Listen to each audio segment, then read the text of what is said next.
I stood in the modern downtown apartment while my son Derek chatted with the German seller Clark in what Derek thought was a foreign language I could not understand. I had learned German during my military service decades ago but never told my family. When Derek said in German, "My father is getting senile and desperate. He'll pay whatever we ask.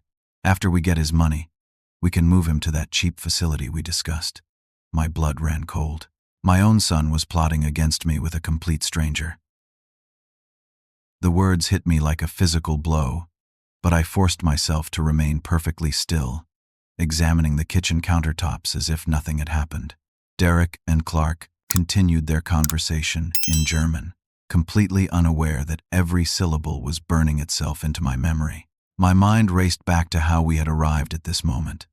6 months ago, my beloved wife Martha passed away after our 45 years of marriage. The grief had been overwhelming, leaving me alone in our large family home in suburban Phoenix. Derek, my 38-year-old son who worked in real estate development, had swooped in with what I thought was genuine concern for my well-being. "Dad, this house is too big for you now," he had said repeatedly. "You need something smaller, more manageable. Let me help you find the perfect place." His voice had been so caring, so filled with what I believed was love for his old man. This downtown apartment viewing was Derek's idea. He had driven me here this morning, saying it was perfect for someone your age, Dad. The location seemed convenient, close to medical facilities and shopping. The price tag of $450,000 seemed reasonable for the area. What I had not realized was that I was walking into an elaborate trap. As Clark showed us around the one-bedroom unit, Derek had immediately switched to German when he thought I was out of earshot. Now their conversation continued, and I translated every word in my mind while pretending to study the apartment's features.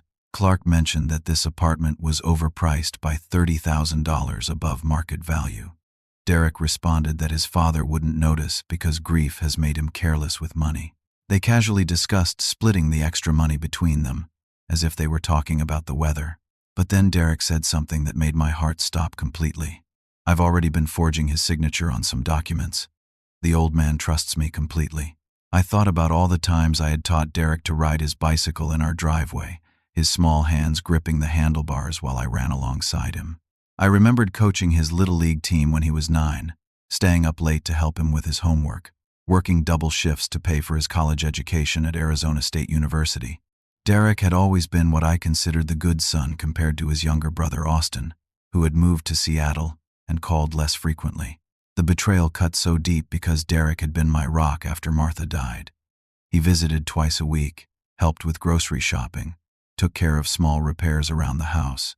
I had been grateful for his attention, thinking it showed what a wonderful man I had raised. My military service flashed through my mind. I had served 2 tours in Germany during the 1970s, working as an intelligence officer. I became fluent in German out of necessity, spending countless hours listening to intercepted communications and conducting interviews. But when I returned home, Martha found my army stories boring, so I simply stopped talking about that part of my life. Over the decades, I never mentioned my language skills to anyone in my family. Now that forgotten skill was revealing the most painful truth of my life. Clark's voice brought me back to the present as he mentioned something that made my blood freeze. "The nursing home paperwork is ready." Derek responded immediately. "Good. Once he signs the apartment lease, we can move forward with having him declared incompetent. The lawyer says it will be easy with the right medical evaluations." I gripped the edge of the granite countertop, fighting to keep my expression neutral. This wasn't just about money. Derek was planning to have me committed to a nursing home against my will. He was going to steal my freedom, my dignity, my entire life. The enormity of the conspiracy began to dawn on me. This wasn't a spur-of-the-moment decision. Derek had been planning this for weeks, maybe months. Every concerned conversation about my declining health, every suggestion that I seemed forgetful lately, every recommendation that I should take things easy had been building blocks in his plan to destroy my independence. I excused myself to the bathroom, my hands shaking as I closed the door behind me. In the mirror, I saw a 72-year-old man who suddenly looked every one of his years. But behind my tired eyes, something else was stirring. The same instincts that had kept me alive during my military service were awakening. I was not going to be anyone's victim, especially not my own son's. When I returned to the main room, Derek smiled at me with what I now recognized as completely fake warmth. "Dad, what do you think? Should we put an offer in today?" The way he gave Clark a meaningful look told me they were already counting their money. I forced myself to smile back at Derek, knowing that my survival depended on gathering as much information as possible before making any moves. "It's certainly nice," I said carefully, walking over to examine the large windows overlooking the downtown area. Derek and Clark resumed their German conversation, apparently convinced that I was just another confused elderly man who could be easily manipulated. What they didn't realize was that my military training had taught me the value of patience and thorough intelligence gathering before taking action. Their conversation revealed details that made my stomach churn. Clark wasn't just a seller, he was the ringleader of an elaborate elder exploitation scheme that specifically targeted recently widowed men. Derek had been meeting with him for 3 months, carefully studying my habits, my finances, and my emotional vulnerabilities. "The doctor will provide the mental competency evaluation next week," Clark said in German. "She's very reliable for our purposes."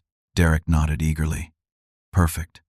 I've already contacted Adult Protective Services, claiming my father is declining rapidly and unsafe living alone. I documented several incidents where he seemed confused or forgetful. My mind raced as I realized Derek had been creating a false narrative about my mental state.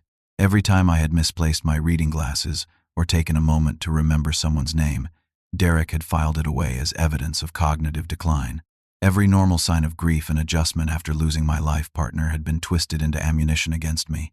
Clark mentioned other cases they had handled successfully, suggesting this was an ongoing criminal operation. They discussed their methods with the casual efficiency of people who had perfected their system through repetition. The apartment viewing was just one piece of a much larger puzzle designed to strip elderly people of their assets and independence. As I pretended to examine the apartment's crown molding, I learned that Derek's increased attention over the past few months hadn't been motivated by love, it had been surveillance. The helpful suggestions about my finances, the doctor visits he had arranged, the conversations about my supposed forgetfulness were all building blocks in a legal case for guardianship. "I've already convinced his primary doctor that my father is showing signs of cognitive decline," Derek said proudly in German.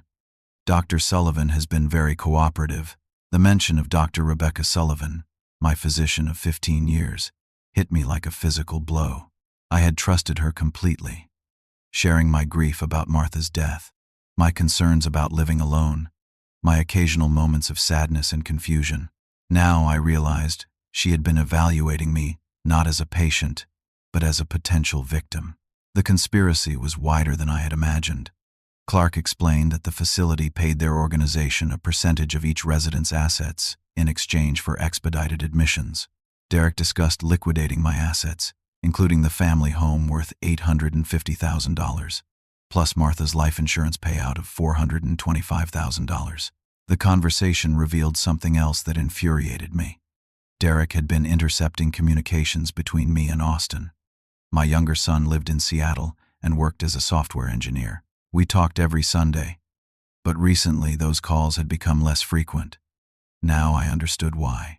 Derek had been screening my calls and emails, telling Austin that I was doing fine and staying busy to prevent him from visiting or asking too many questions. "Austin has been asking questions," Clark said with obvious concern. "He wanted to visit last month. I handled it," Derek replied smugly. "I told him Dad needed space to grieve and that too many visitors would be overwhelming." Austin felt guilty and backed off completely.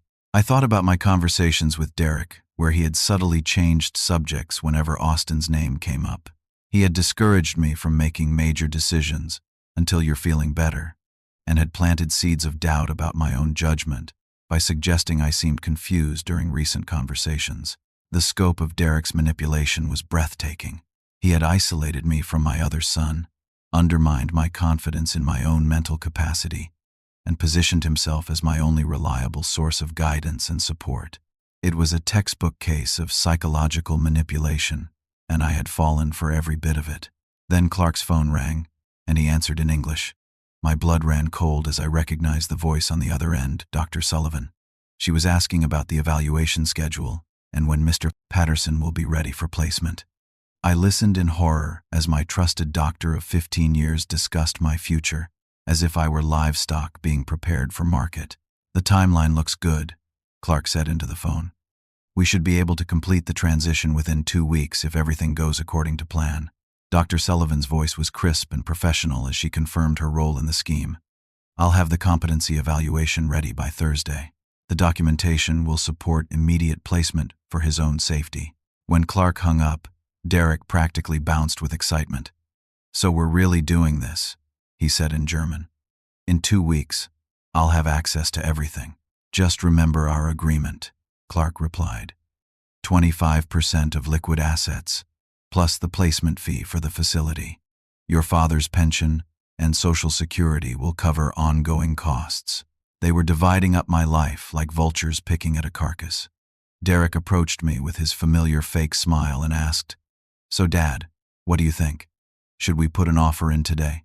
The enthusiasm in his voice made me want to scream, but instead I nodded thoughtfully. "It's a big decision," I said. "Can I have a few minutes to think about it?" Derek's eyes flashed with impatience, but he nodded. "Of course, Dad. Take all the time you need." But Clark stepped forward with a stack of papers, his friendly demeanor becoming more insistent.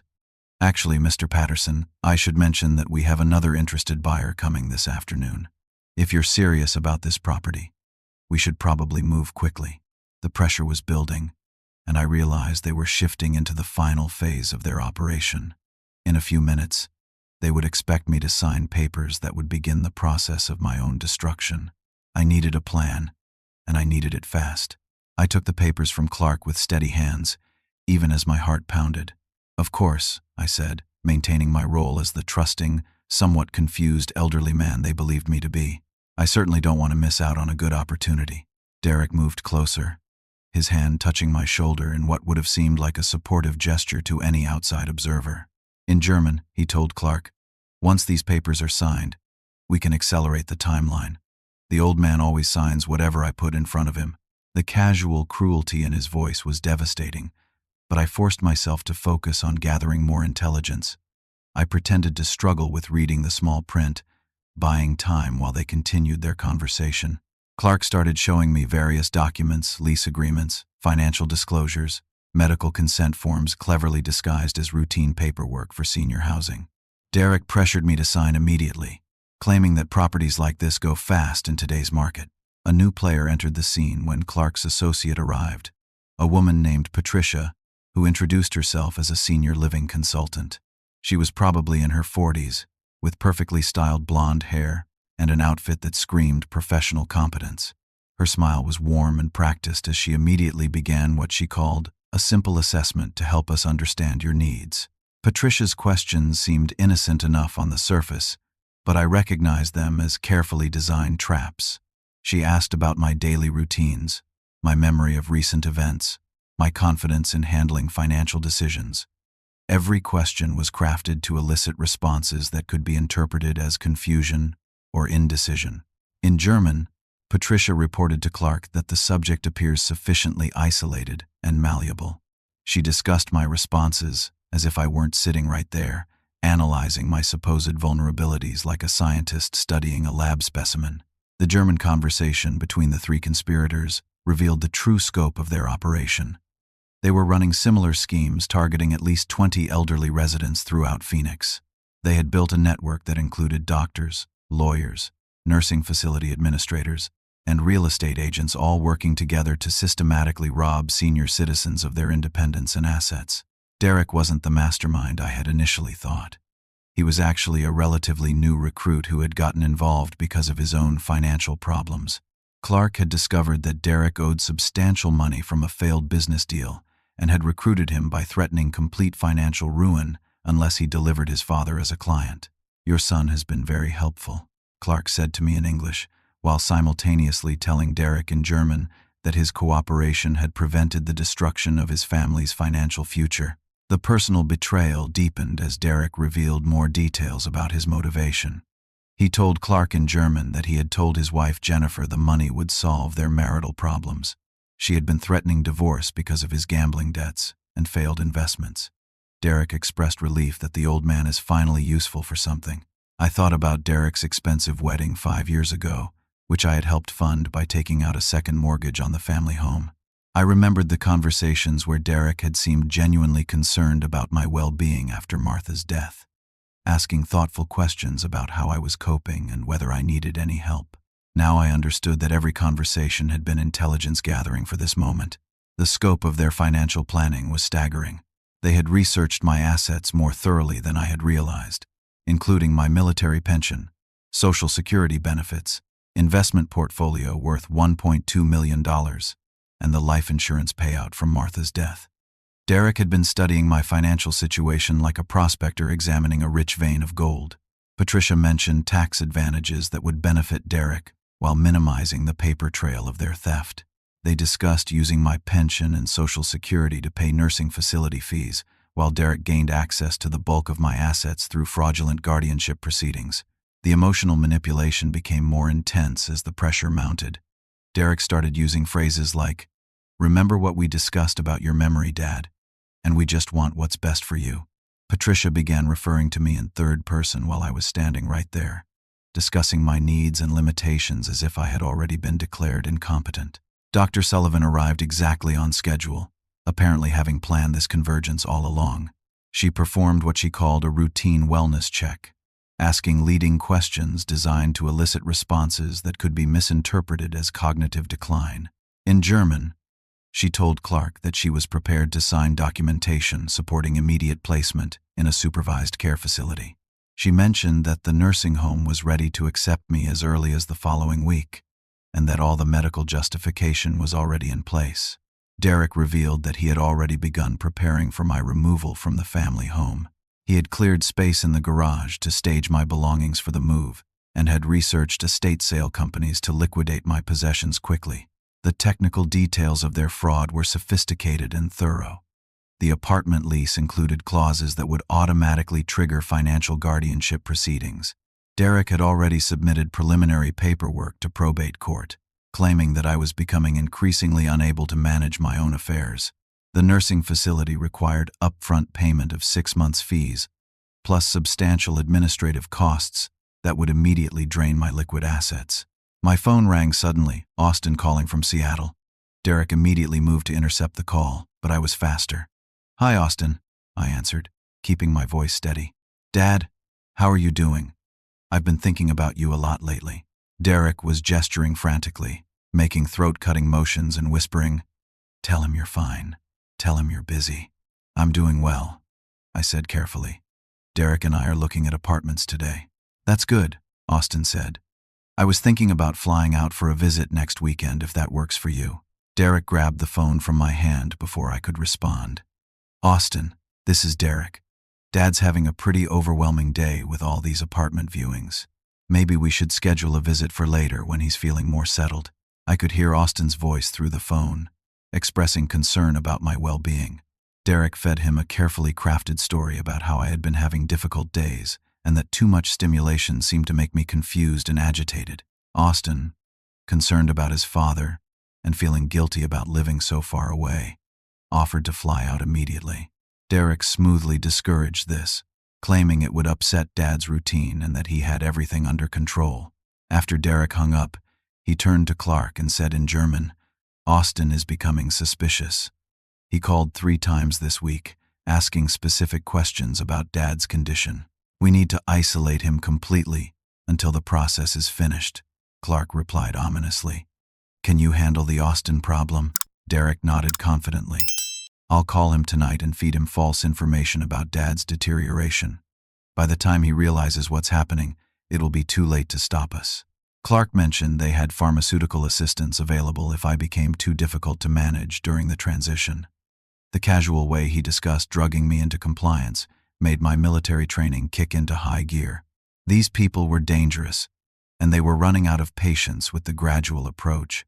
Dr. Sullivan approached me with a small syringe, explaining that it contained just a mild sedative to help with your anxiety about these big decisions. Derek immediately moved to hold my arm, saying, "Trust me, Dad. This is all for the best." I realized this was the moment of truth. In the next few seconds, I would either become their victim or I would fight back. As the syringe moved toward my arm, I made my choice. I allowed Dr. Sullivan to get within inches of my arm before I acted. The military training that had been dormant for decades suddenly crystallized into perfect clarity. I needed to control this situation before they could drug me into compliance. "Wait," I said firmly, pulling my arm back. "I think I need to understand exactly what you're giving me and why." Dr. Sullivan's professional smile faltered slightly. "It's just something to help you relax, Corey. Making big life decisions can be stressful at your age." Derek's grip on my shoulder tightened. "Dad, Dr. Sullivan knows what she's doing. She's been taking care of you for years." But I had spotted something crucial. Dr. Sullivan had removed the syringe cap and was holding it ready for injection. But the safety protocols she should have followed as a medical professional were completely absent. No verification of my identity, no explanation of the medication, no consent forms. This wasn't medical care. It was assault. "I'd like to see the medication label," I said, extending my hand. "As a patient, I have the right to know exactly what I'm being given." The room's atmosphere shifted subtly. Clark stepped closer, his friendly demeanor beginning to slip. "Mr. Patterson, we're trying to help you make a very important decision here. Perhaps you should trust the medical professional." Patricia moved to block the apartment door, a movement so subtle that someone truly confused might not have noticed. But I noticed everything now. These people were prepared to use force if necessary. Derek's phone rang. Austin calling back because he was suspicious about Derek's evasive answers during their previous conversation. Derek looked panicked as he answered. "Austin, like I said, Dad's having one of his bad days," Derek said, his voice strained. "He seems really agitated and confused today." I could hear Austin's voice through the phone, insistent and worried. "Derek, something doesn't sound right. Put Dad on the phone right now." Derek covered the phone and spoke rapidly in German to Clark. "He's not backing down. Austin is demanding to talk to Dad directly." Clark's response chilled me. "Tell him your father is having a medical episode and can't talk. We'll handle the Austin problem permanently after today." Derek returned to his phone call. "Austin, Dad just had a bit of a spell. Dr. Sullivan is here taking care of him. He really can't talk right now." Austin's voice became sharp. "What kind of spell? What's wrong with him? I'm booking a flight right now." "No, don't do that," Derek said quickly. "It would just upset him more. Trust me, I'm handling everything." When Derek hung up, his hands were shaking. In German, he told Clark, "Austin isn't buying it. He's going to be a problem. Then we need to accelerate everything." Clark replied, "Once the old man is sedated and the papers are signed, Austin won't be able to do anything about it." Patricia opened her briefcase and removed additional documents I hadn't seen before: power of attorney forms, medical proxy authorizations, and what appeared to be a preliminary commitment order for psychiatric evaluation. The stack of papers was thicker than any legitimate apartment rental should require. Dr. Sullivan raised the syringe again. "Corey, this is really for your own good. You seem very agitated and confused today." Derek moved behind me, positioning himself to restrain me if necessary. "Dad, please just trust us. We all care about you and want what's best." The irony was devastating. Derek was asking me to trust him while actively plotting to destroy my life. But his words also gave me crucial information. They still believed I was unaware of their conspiracy. I decided to test their assumptions. "Derek, can you explain something to me? Earlier I thought I heard you speaking another language with Mr. Clark. What was that about?" Derek's face went pale, but he recovered quickly. "Oh, Clark was just helping me with some German phrases. His family is from Germany originally. Nothing important." Clark nodded smoothly. "Yes, I was just sharing some family stories from the old country. Their lies came so easily that I realized they had probably practiced this exact scenario. But their body language told a different story." Patricia had moved closer to the apartment's exit. Clark's friendly smile had become forced and unnatural, and Derek was sweating despite the cool temperature in the room. Dr. Sullivan stepped forward again with the syringe. "Corey, I really need to administer this medication. You're showing signs of paranoia and agitation that could become dangerous if left untreated." The medical justification for forced sedation was clearly part of their standard protocol. By claiming I was becoming dangerous, They were creating legal cover for whatever they planned to do next. But I had one advantage they didn't know about during my bathroom break earlier. I had not been sitting idle. I had used my phone to send a text message to Austin with Clark's full name and this apartment's address. I had also started a voice recording app that had been capturing audio for the past 45 minutes. Patricia began spreading the documents on the apartment's dining table, organizing them for rapid signing. These are just standard forms, Mr. Patterson. Rental application, financial verification, emergency contact information. But I could see from my angle that the documents included financial power of attorney forms and medical proxy authorizations that would give Derek complete control over my life. Hidden among the legitimate-looking rental papers were legal documents that would essentially make me Derek's property. Clark checked his watch and spoke in German. The facility expects confirmation of placement by 5 o'clock today. If we don't move now, we'll lose the window. Derek nodded and responded. The old man has to sign everything in the next 10 minutes, or we'll have to use the backup plan. What backup plan? Patricia asked, also in German. Clark's answer made my blood run cold. Emergency psychiatric hold. Dr. Sullivan can authorize 72 hours of involuntary commitment if the subject becomes combative or refuses treatment. They were prepared to have me forcibly committed to a psychiatric facility if I didn't cooperate with their fraud. The sophistication of their backup planning showed this was not their first victim. Dr. Sullivan moved the syringe closer to my arm. Last chance to do this the easy way, Corey. Derek positioned himself directly behind me, ready to grab my arms if I resisted. Patricia stood near the door with her phone ready, probably to call backup or emergency services if needed. But as the syringe touched my skin, I played my final card. Before you do that, I said calmly, there's something you all should know. They paused, probably expecting some final plea for mercy or confused rambling from a frightened old man. Instead, I looked directly at Clark and said in perfect German, I think you should put that away now. The effect was immediate and explosive. Dr. Frumenadians. Sullivan dropped the syringe. Clark stepped backward as if he had been slapped. Patricia's phone clattered to the floor, and Derek's face went completely white. How long have you been listening? Clark demanded in German. Long enough to know that you're all making a very serious mistake, I replied. Also in German. Derek found his voice first, stammering in English. Dad, what's happening? Are you having some kind of episode? I turned to face my son directly. No, Derek. I'm having a moment of perfect clarity. The apartment fell into stunned silence as the full implications of my revelation sank in. Clark dropped his friendly businessman act completely, his face hardening into something much more threatening. How much did you understand? He asked in German, his voice tight with anger. Everything, I replied in the same language.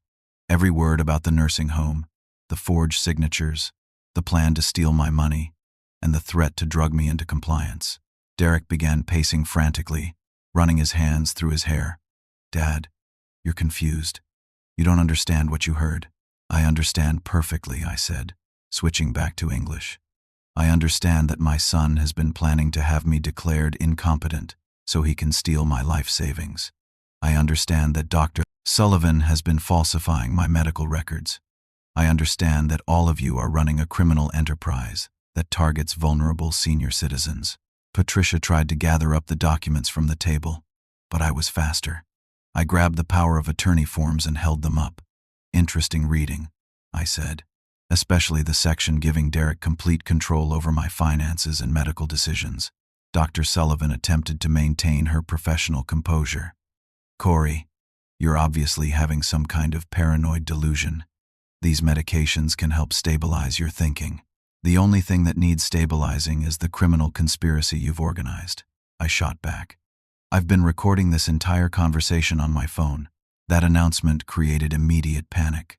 Clark lunged for my phone, but decades of military training still existed in my muscle memory. I sidestepped his grab and moved toward the apartment door. Derek blocked my path, his desperation overriding any remaining pretense of concern for my well-being.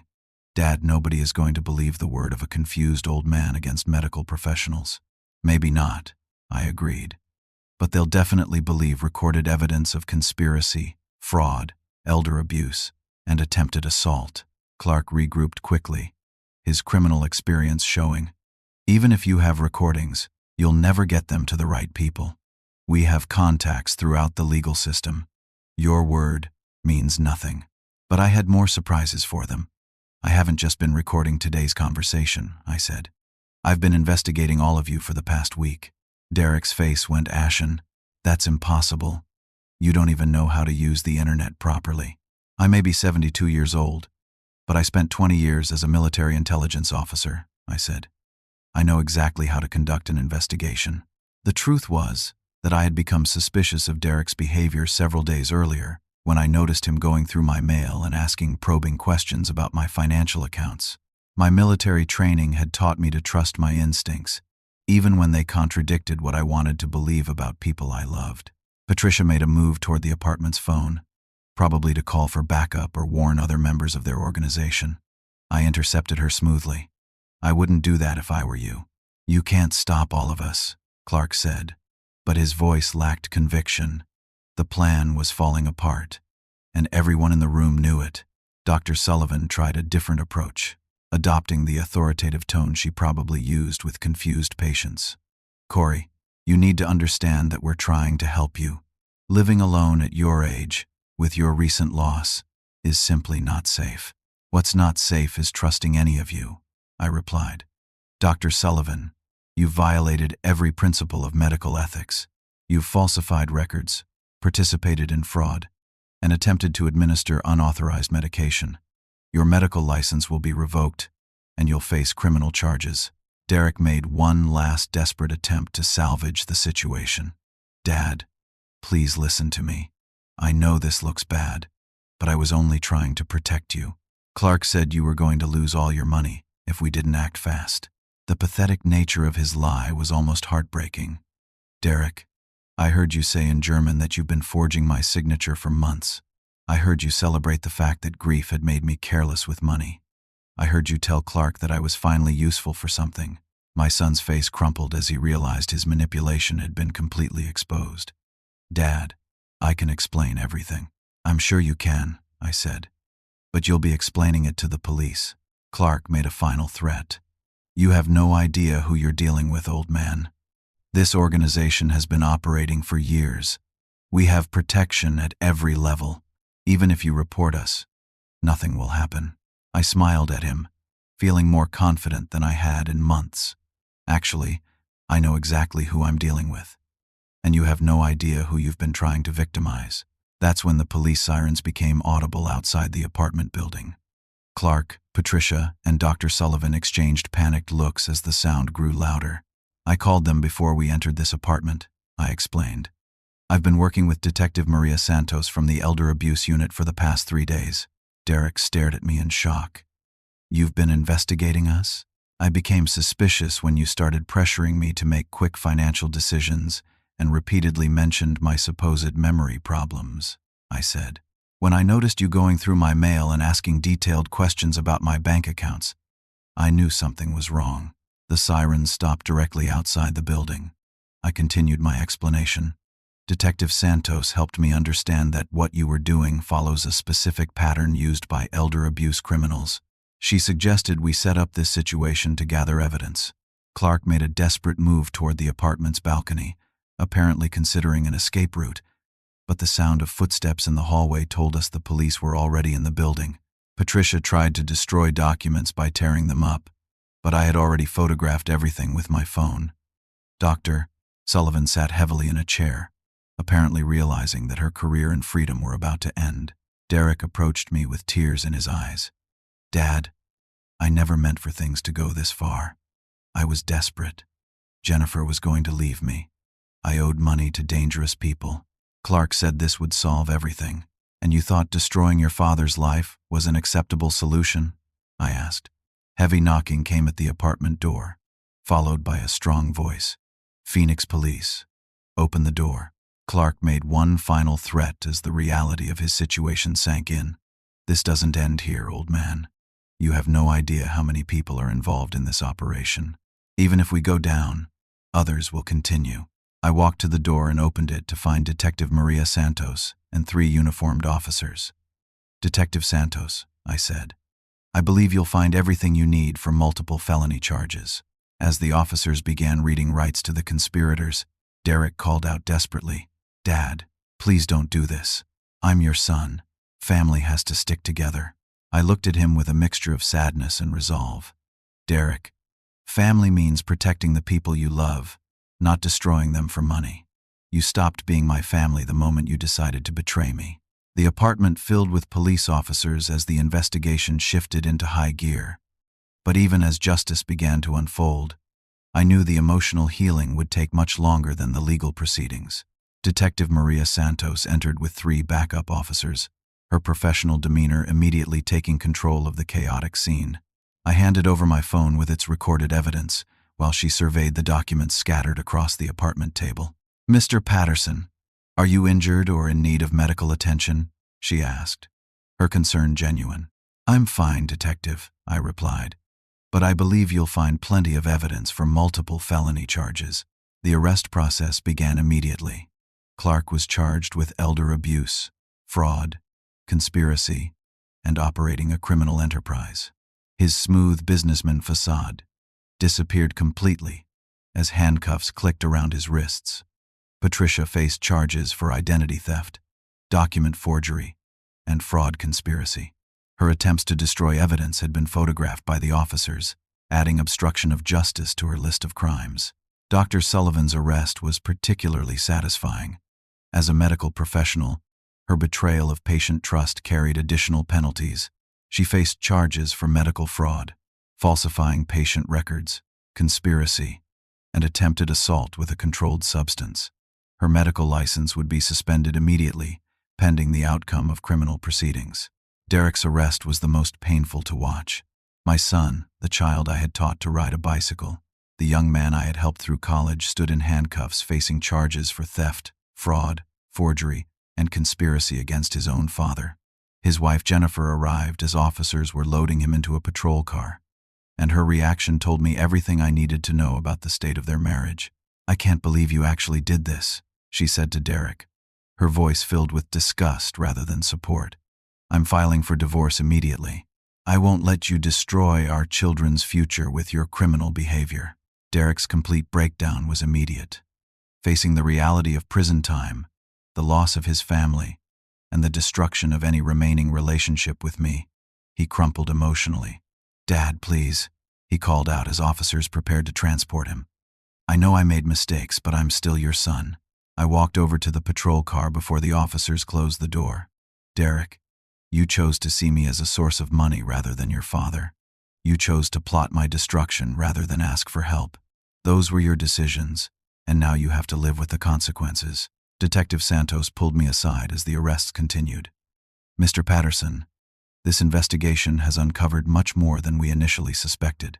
Your evidence has provided the final pieces we needed to prosecute a much larger operation." She explained that they had been investigating Clark's organization for 8 months. My recorded conversations and photographed documents would help them prosecute 23 additional cases involving elderly victims throughout Arizona.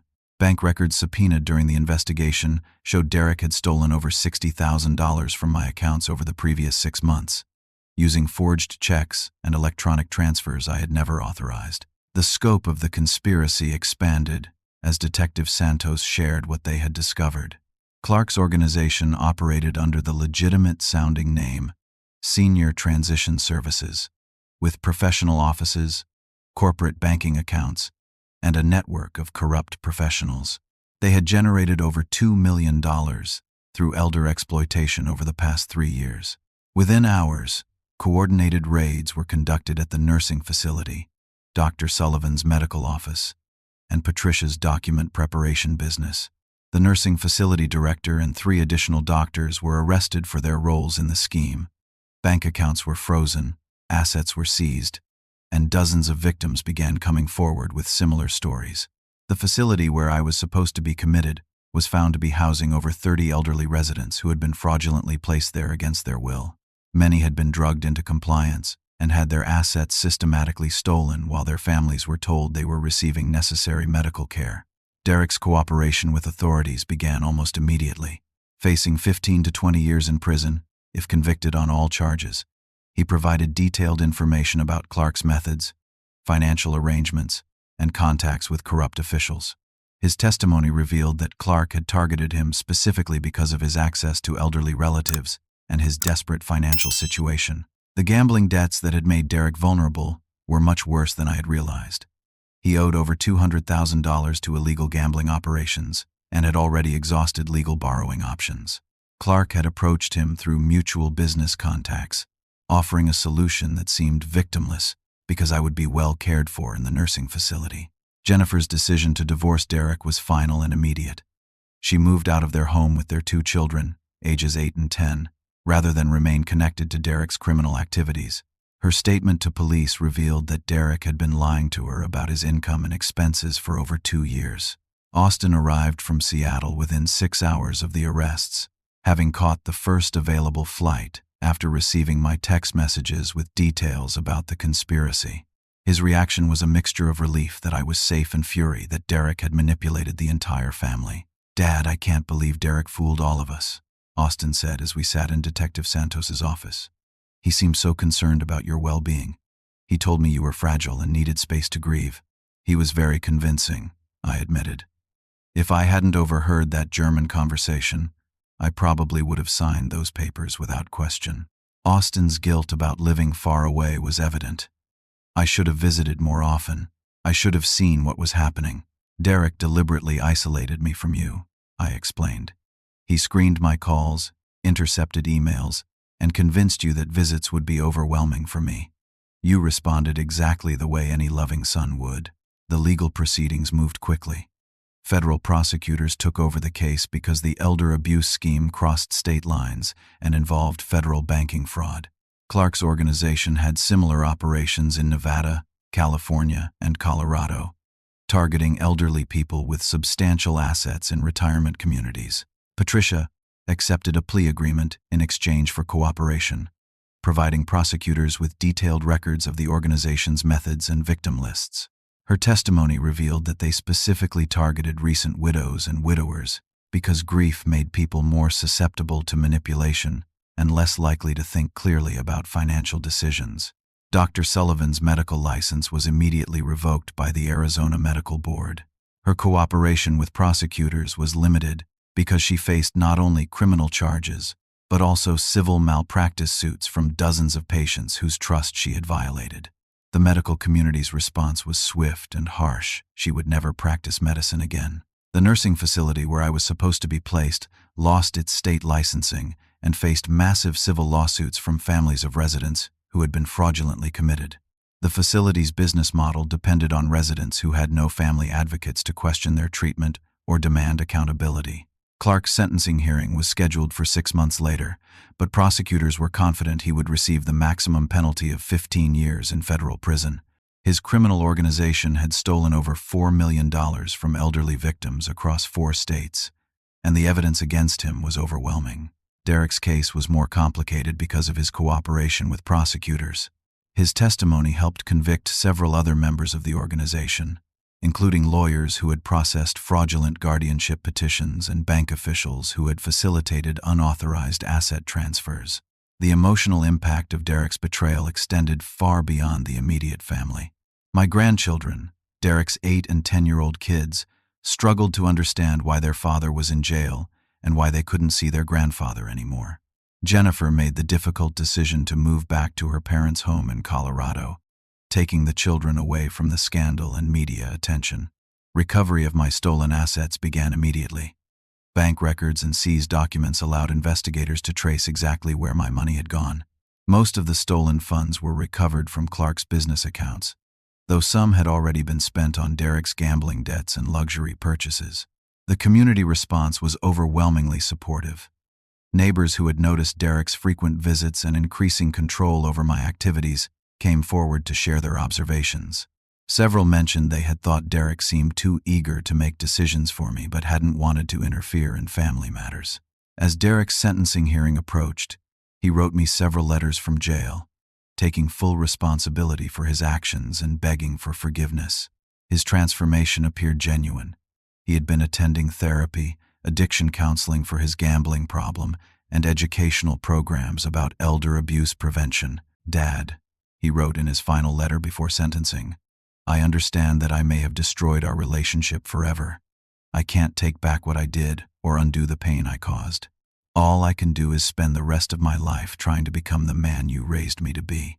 The judge sentenced Derek to 3 years in federal prison, plus 5 years of probation, with full restitution required.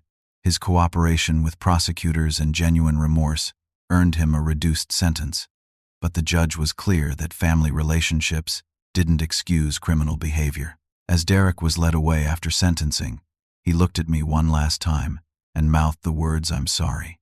I nodded in acknowledgement but couldn't bring myself to say anything in response. The wounds were too deep and too fresh for forgiveness.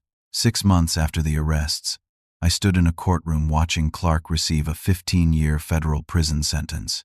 The judge's words echoed what I had learned through this painful experience. Elder abuse is not just theft. It's an attack on the dignity and independence of people who have spent lifetimes building what you tried to steal. Justice had been served, but I knew the real healing was just beginning. 2 years have passed since that terrible day in the downtown apartment, and my life has found a new rhythm that I never expected. I'm sitting in the sunroom of my comfortable ranch house near Austin's new home in Phoenix, watching my granddaughter Emma practice the German phrases I've been teaching her. Guten Morgen, Opa Cory, she says carefully, her 8-year-old voice working hard to pronounce the words correctly. Very good, Emma, I respond in German. Your pronunciation is getting better every week. Austin watches from the kitchen doorway, a proud smile on his face. My younger son made the decision to relocate from Seattle permanently after the crisis, realizing that family connections are too precious to be limited by geography. He found work with a Phoenix-based tech company that values his experience, and we now see each other twice a week for dinner and weekend activities. The recovery process has been longer and more complex than the legal proceedings. I attended counseling for several months to process the betrayal and rebuild my ability to trust people. The therapist, Dr. Martinez, helped me understand that Derek's actions reflected his own character flaws rather than any failure on my part as a father. Betrayal by family members creates a unique kind of trauma, Dr. Martinez explained. You have to grieve not just what happened, but also what you thought your relationship was. Derek's journey toward redemption has been genuine, but difficult. From federal prison, he has been attending every available therapy and educational program. His letters to me have evolved from desperate pleas for forgiveness to thoughtful reflections on his behavior and its consequences. He's been studying law with the goal of helping other families avoid financial exploitation schemes. I want to spend my life preventing what I tried to do to you, Derek wrote in his most recent letter. I know I can never undo the damage, but maybe I can keep other families from experiencing this pain. Jennifer eventually agreed to supervised visits between Derek and their children, though she moved permanently to Colorado. The kids are thriving in their new environment, away from the media attention and community whispers that followed the arrests. They send me drawings and school projects, maintaining a relationship that transcends their father's mistakes. My volunteer work with Detective Santos's Elder Abuse Unit has become one of the most rewarding activities of my retirement. My German language skills have proven valuable in several investigations involving international fraud schemes. More importantly, my first-hand experience helps other victims understand they're not alone and that recovery is possible. You have a gift for connecting with people who've been betrayed by family members, Detective Santos told me recently. They trust your advice because you've walked the same path. I've spoken at community centers throughout Phoenix about recognizing manipulation tactics and protecting against elder abuse.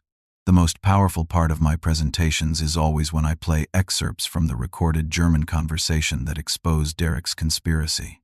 The audience's shocked reactions remind me how close I came to losing everything. The ripple effects of our case continue to expand. The federal task force created to investigate interstate elder abuse has shut down similar operations in 12 states. New legislation requires stricter oversight of adult guardianship proceedings and mandatory reporting of suspected elder abuse by medical professionals. Clark was eventually transferred to a federal facility in Colorado, where he'll serve his full 15-year sentence. Patricia completed her shorter sentence and is working at a retail job while paying restitution to her victims. Dr. Sullivan was released after 2 years but can never practice medicine again and faces ongoing civil lawsuits. The nursing facility where I was supposed to be committed was permanently closed, and 14 elderly residents were relocated to legitimate care facilities. Several had been drugged unnecessarily to keep them compliant, and their recovery after receiving proper medical care was remarkable. Derek will be eligible for parole in 8 more months, and he's developed concrete plans for making amends. He's completed his bachelor's degree in legal studies while incarcerated and wants to work for elder advocacy organizations. His transformation appears genuine, but I've learned the difference between hope and trust.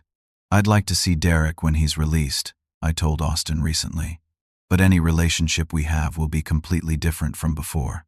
Austin nodded thoughtfully. He'll have to prove himself through years of consistent behavior, not just words. The house I chose for myself is everything the conspiracy wanted to prevent: independence, comfort, and proximity to family I can trust. Austin helped me design a home office where I work on victim advocacy projects and maintain correspondence with other elder abuse survivors. Martha's garden tools have found new purpose in my backyard, where I grow vegetables that I share with neighbors and family. Working with soil and watching things grow has been therapeutic in ways I never expected. The simple act of nurturing life feels like a powerful response to people who tried to steal my future. My financial recovery was complete within a year.